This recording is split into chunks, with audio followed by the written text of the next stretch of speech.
Hello everyone, so today we're going to be talking about Chapter 2, which is National Differences in Political Economy.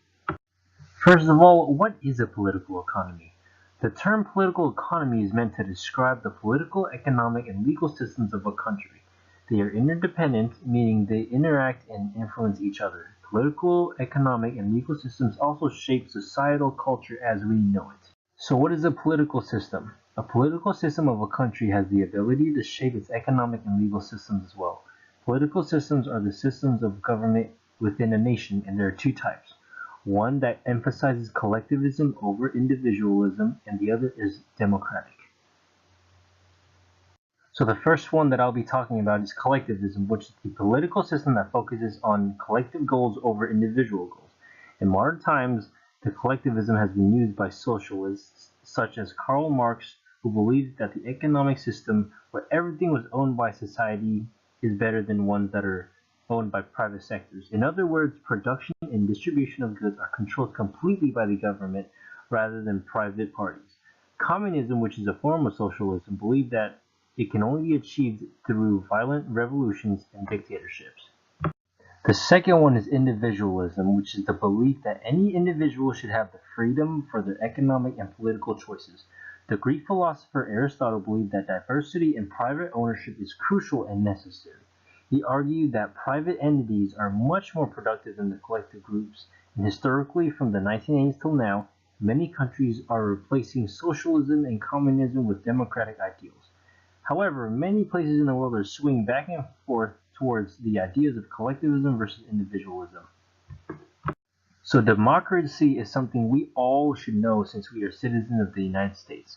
A political system of a democracy is which the government is by the people and is exercised through elected representatives.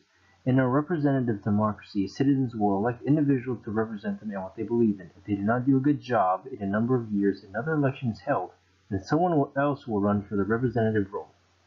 Totalitarianism is complete opposite of democracy. This is a form of government in which one person or one political party exercises absolute control over every aspect of human life. This prohibits opposing political parties and those who believe in the opposition. The freedom of expression, free media, and elections are prohibited, and the media is heavily censored, and those who oppose the ruler will be sent to prison or possibly death. So moving on to the next part, which is the economic systems and the three main types of it. So the first one is market economies, which means all productive activities are privately owned and the production is chosen by the changes in supply and demand. The government encourages free and fair competition between the private producers, and currently we have an economic market system. The second type is command economies. These are when the government plans the goods and services that a whole country produces, how much is produced, and the prices at which they are sold. All businesses are state-owned, and this method is used in the collectivist ideology of Karl Marx. Communism also adapts this type of practice. The third type is mixed economies. These are the certain sectors of the economy that contain private ownerships and free markets. However, there are other segments that have government ownership and government planning. And government normally chooses firms that are important to national security so that private segments can't contain that. And certain examples are Great Britain and France, who adopt a mixed economies practice. The last part that I will be talking about is the legal system. A legal system is a set of rules or laws that a country refers to and is used to regulate behavior. A country's laws regulate business practice, define the manner in which business transactions are to be executed, and to set down the rights and obligations for those doing businesses.